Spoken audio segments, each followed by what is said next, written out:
Hey, I'm Decathlon Gamer. Welcome back to Pro Cycling Manager 2020 Career Mode, episode 82. I know La Vuelta's wrapping up, but I'm quite a few stages behind on that one, so I cannot comment on it yet, but hopefully I can in a video upcoming. Maybe Wednesday's video, a couple of episodes from now on where that is. For one, I'm recording a bit ahead of time here. And two, I'm also a handful of stages behind, so the combination. Anyway, we're at the Österreich Rundfahrt. It's the last relevant sponsor objective of the season. I think we're cruising to our max evaluation, regardless of what we do here, but I'd like to get my rider to complete the objective by getting into the top 5. Pure climbing race, big time. We need a climber. We need a climber to succeed, period. So I brought 6 climbers and Kevin Vermark. Vermark here to make the sponsor happy, and 6 climbers to try to achieve that task. Now, without Gianpaolo Tentoni with the team any longer, we don't have any fantastic climbers. But all 6 of those riders outside of Kevin Vermark are on a fitness peak, and like 4 of the 6 have this race specifically set as a sponsor objective, meaning the expected race day condition of everyone other than Kevin Vermark is a plus 3 overall. So last stage 5, was very similar to this one. 20k climb. We're actually down to 15.7 right now, so this is a shorter climb than that one. But what we had was a situation where the entire team was well below average. We still had some green out there, but nothing was fantastic other than Carlos Rodriguez, and most of the guys were 1, 2, 3 points below where they were expected to be. Today, well, Berwick is definitely below where he's expected to be. He's one of those plus 2s expected. That's not that bad to be below, but there's no red, and there's a lot of plus 3s, plus 4s, and even Rainsford on a plus 5. So today they're making up for it a bit. For Mark, let's go ahead and gel up for you. David Killen has slipped to 47th, was 16th. They're in pretty good shape today. We're going to let them hang on a little bit longer before we use their gel, but we should be holding a position at the front pretty well. Gap to the breakaway is already inside 4 minutes when it was out over 5 just a moment ago. So we're pulling them back, and at 83 we're holding our position pretty well. Killen, let's go ahead and gel up. 11k. We're going through this easier period before we go into kind of the main climb. There's one little flat section, it looks like a couple k away from the finish, but otherwise this is it. We're on to the climb. Here is the attack of our current race leader, Yermakov. He's not the one I want to chase, but I think we do need to up the pace to now hold on to what's going. Wondering if I should. It's in such percentages that the strongest can create some No, it's too early to, and we're not quite strong enough as climbers to what do you call it? Sprint train this one. So 2 riders away. The rest of the group is still here and thinning out. Berwick, I'm guessing, has started to fade. Yes, Berwick is fading. For Mark hanging on. Rainsford, come on, buddy. 79 mountain, and you're dropping. All right, we saw a little acceleration there, but it didn't go anywhere. And now we're starting to set things up. So Berwick dropped auto. For Mark, getting dropped. Rainsford is now the furthest one back. I need Rainsford to definitely make up some ground here. Come on, Rainsford. Here comes a hardcore attack, and we are not in the optimal position for this, Rainsford. Let's just hope you can make up the ground. Here is Johnson, following Rodriguez, following Ginn, following Killen. So Rodriguez, Ginn. Uh-oh, Killen's right at the edge. So again, you're going to have to go here in just a second. 5.5K. Okay, kill it. Give me the acceleration. Pull us out from back here. Good job. All right, now on to Gin. Yeah, 86 is fine. Rodriguez does not have a lot of energy here. I'd like to switch these two.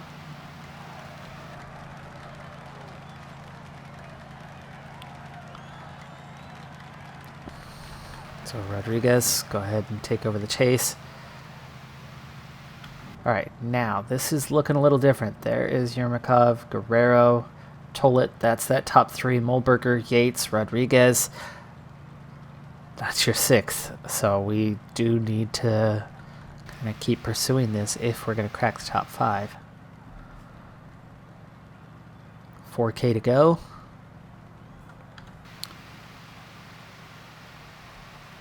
Rainsford. Hey, Rainsford, you made it. Welcome to the party, Rainsford.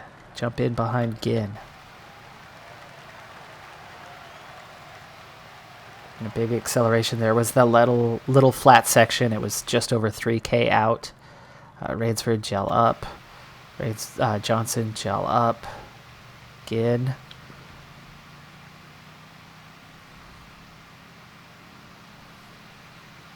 And Rainsford are both fading here. So Johnson, it's 2K to go, and you have nothing left in the tank. Awesome. That's not what I wanted.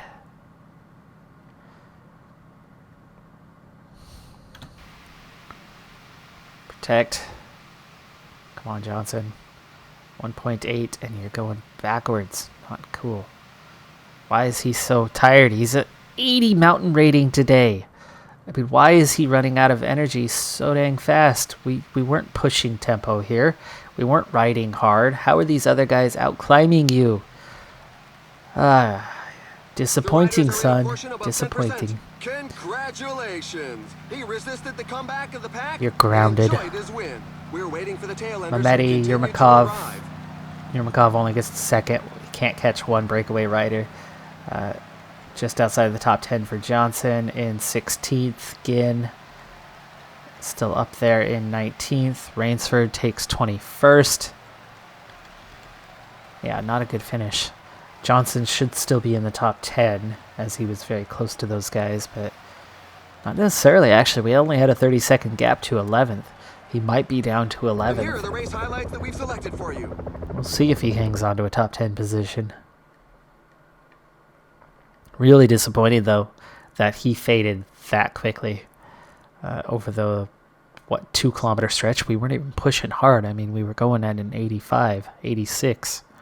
He should have been able to handle that with an 80 mountain rating. Wow, he's still 6th place. Okay. Lucky. Gin 12th, Rainsford 13th. Different group at the top this time, apparently.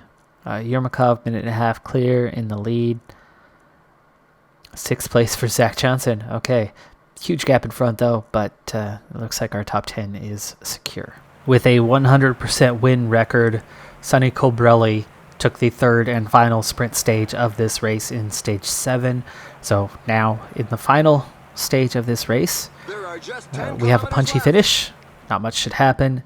There is 10K left to go, so it is time to definitely go sprint train for one like this. It's steep, and it's about, I'd say, 5K. That's a decent little climb. Now, of course, Johnson is the one we're going to ride for the overall. But then we want Kevin Vermark to lead him out. And today, Carlos Rodriguez looking like the man otherwise. And then from there, what do we have left? Gin is sitting 12th overall. Maybe I just throw him onto the back for protection.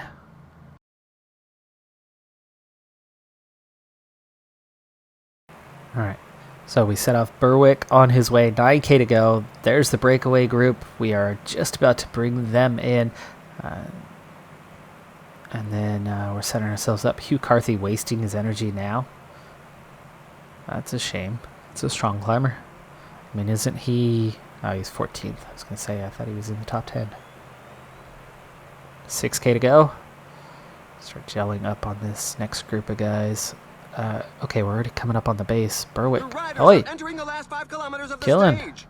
Come on, The this pack is... has just reeled in the just escape totally blocked us off. Killen gets clear. Rodriguez gets clear. Rainsford is not. 4K to go. Kelderman trying to go clear, but this is why you have a team effort. Berwick, I want you to try to get into the back of the group. Rodriguez, here's Rainsford, here's for Mark. There's Johnson, there's again Johnson in the under 25s jersey, even though he's only 3rd place in the classification. Okay, 2.5K to go. So high that a few riders are going to be very sore at the end of the day. 2K to go. Alright, Killen done, 1.7K to go. Rainsford costing us a little bit of a gap here. I want Killen to get behind Rodriguez. And then for Mark, we're already down to Vermark. Rainsford, you're letting me down, buddy, with your 70 stamina. Can you sprint? What can you do with the sprint here? There we go. The sprint is on. The riders are setting themselves up. Okay, Vermark. Let's go, buddy. Oh, look at that speed from Vermark, but can he hang on? Probably not.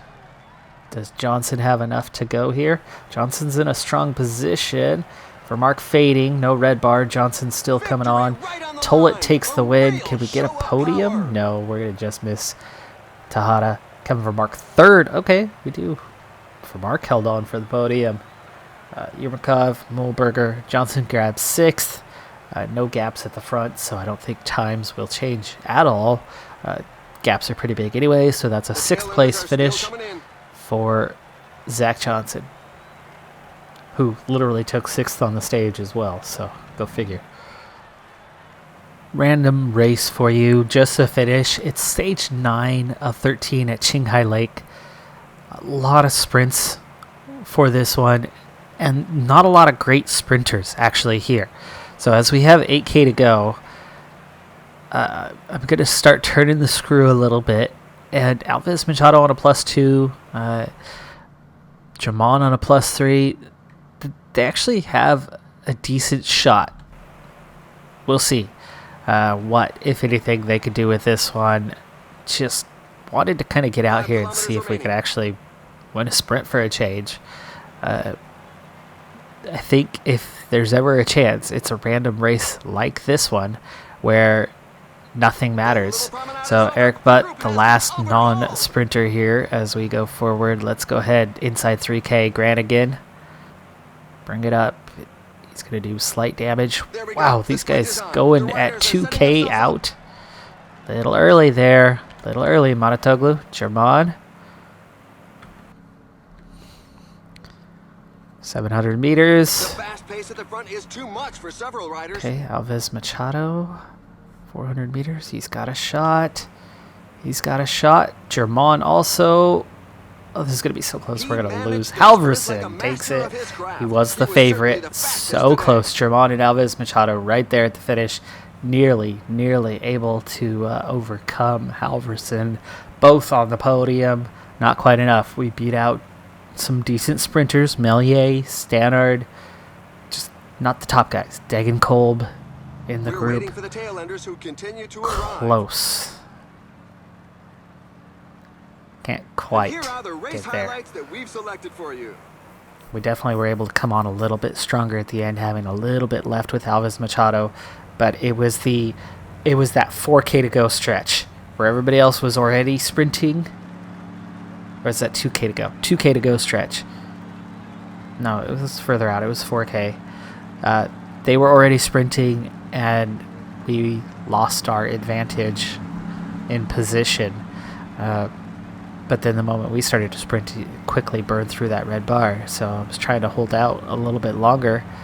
Rodriguez ended up on the podium after taking 2nd in the one and only time trial of the Qinghai Lake race. So 7 seconds behind the winner, 22-year-old time trialist, just a 73 time trial, but there's definitely some better time trialists. But Rodriguez put in a good one, and it was enough. All right, here we are. Most important part of the year today, tomorrow. Today we sign a sponsor. Tomorrow we sign our team members for next season. So let's get the overview of what we're going into. The current team. Here's how they've done this season. For Mark, up to a 77. Rodriguez, up to a 75, but he's one of the ones we're not going to re-sign. I have 3 73s right now, and Alves Machado, William Barta, and Danny Ginn. Barta, expiring contract. Still considering re-signing him if he's very cheap. And then I had just gotten to the point where I had a few riders, or 4 riders at a 72 partway into the season. That's actually grown quite a bit. Most of the team now sits at that 72. So quite a few 71s have leveled up. I want to say David Killen, Matteo Jorgensen have leveled up. I believe Germán has gone from a 71 to a 72 now. Anthony Telford, I believe, has leveled up. And then I had a trio of 69s with everybody else 71 and above. Carlos de Mello, the young stud we just signed in first year on his contract, has jumped from a 69 to a 71 just this month. So he's got a 71 mountain rating now, and his time trial and prologue both coming up. His recovery also coming up. He is training as a stage racer, and he's definitely got some potential. We'll see how he does in the coming seasons. But there you go. That's the team. Pretty much 71s and above, but not much better than 73. Very average, very much right there at that. Lots and lots of potential. Lots of guys that are able to develop a lot more from here.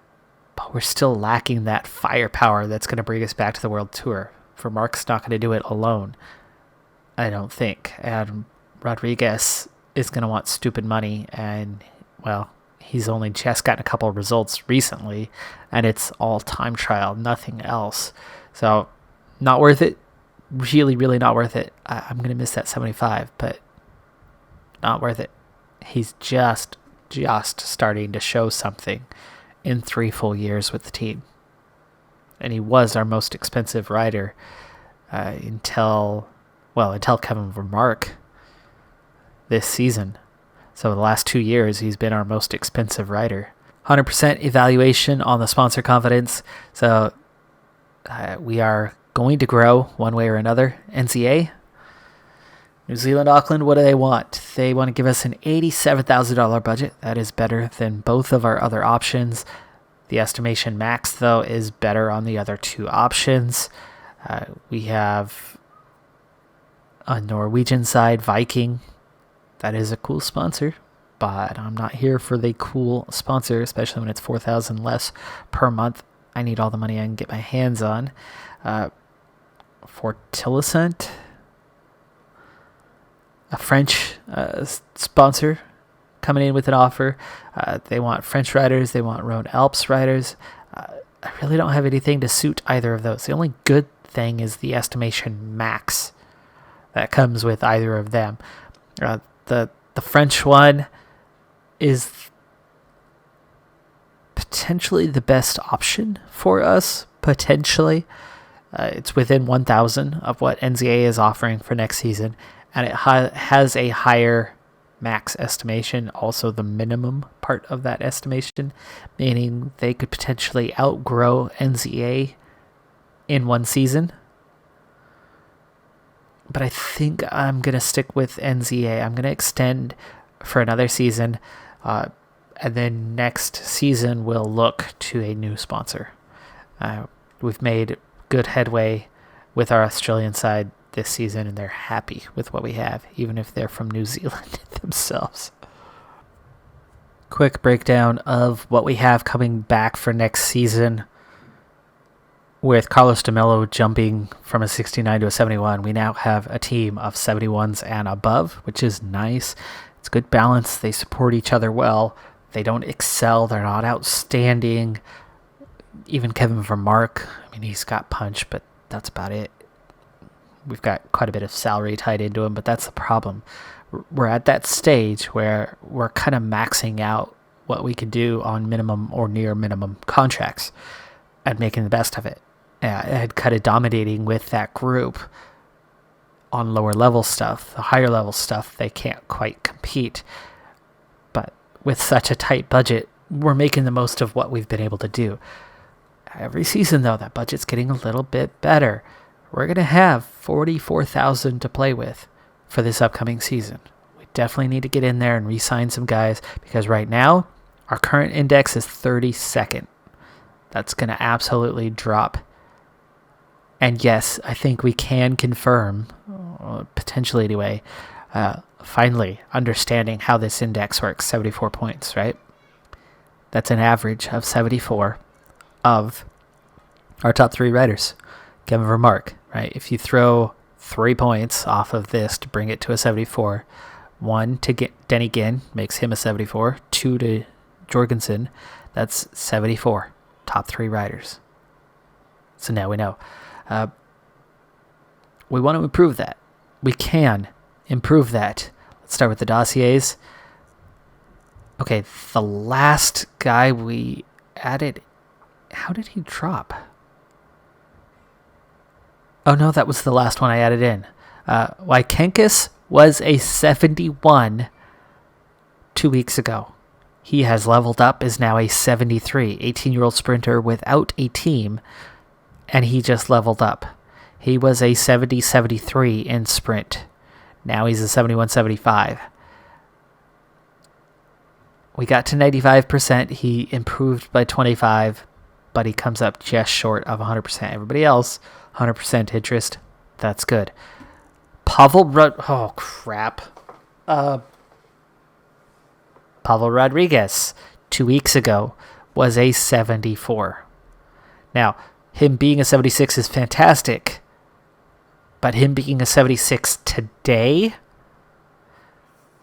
is going to drive the price up significantly. 77 mountains, 78 time trials, 74 resistance, 72 recovery.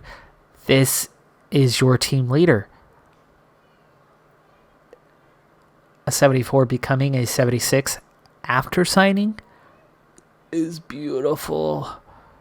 A 74 coming 76 right before we offer him a contract. I don't know if we can afford Pavel Rodriguez. I mean, the comments this week when I pointed out Pavel Rodriguez, we are collectively drooling over the prospect of Rodriguez. And I've just grown terrified over the prospect of Rodriguez, because he's potentially going to eat up most of the 44,000 that we have to play with.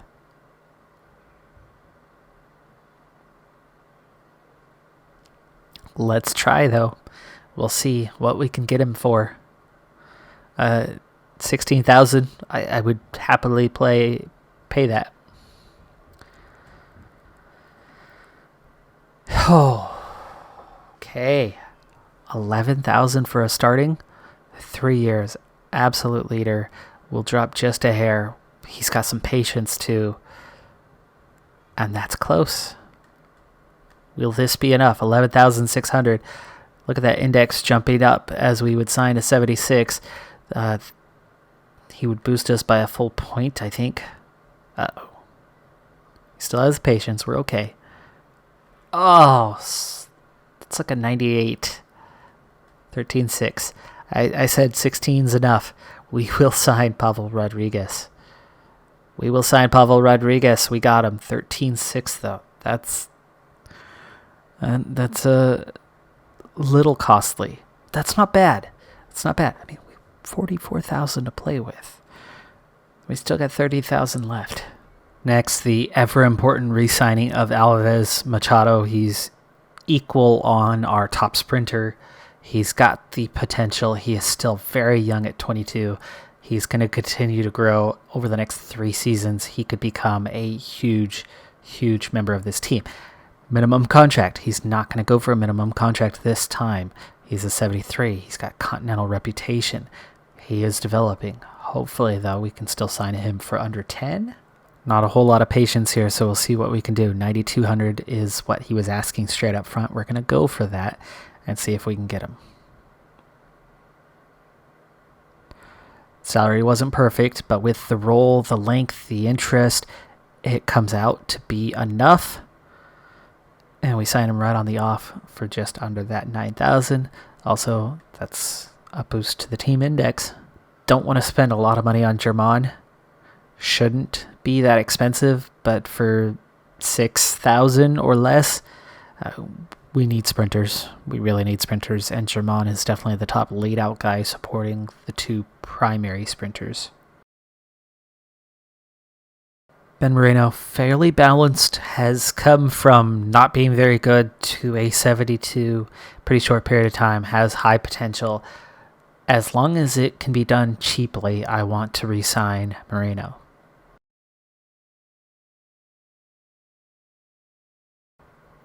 Next up, I'm going to look to Maximino Millar. High potential, 21 years of age, hasn't been with the team already. 72 as a climber. Also has 73 resistance. Total unknown, should be cheap. I'm able to grab him as a luxury teammate for the minimum because of the high interest. That's a great signing for us. Moreau with a similar profile here. Potential is 4.7, not 5.8, but that's still really good. And this one a bit more balanced. Great downhill rating, lots and lots of low 70s, good stamina. This is somebody that could help in a lot of ways, and as they develop, could become a team leader. But this is somebody you want as a support rider in almost any type of race. And while Moreau doesn't sign for the minimum, already coming in at a 72, they've got some potential. It was worth to go above the minimum when it was only 3,900. So I now have 8,000 left potentially to spend, and I have 4 riders left to go after. We're going to start with Hilary Nefis instead of William Barta.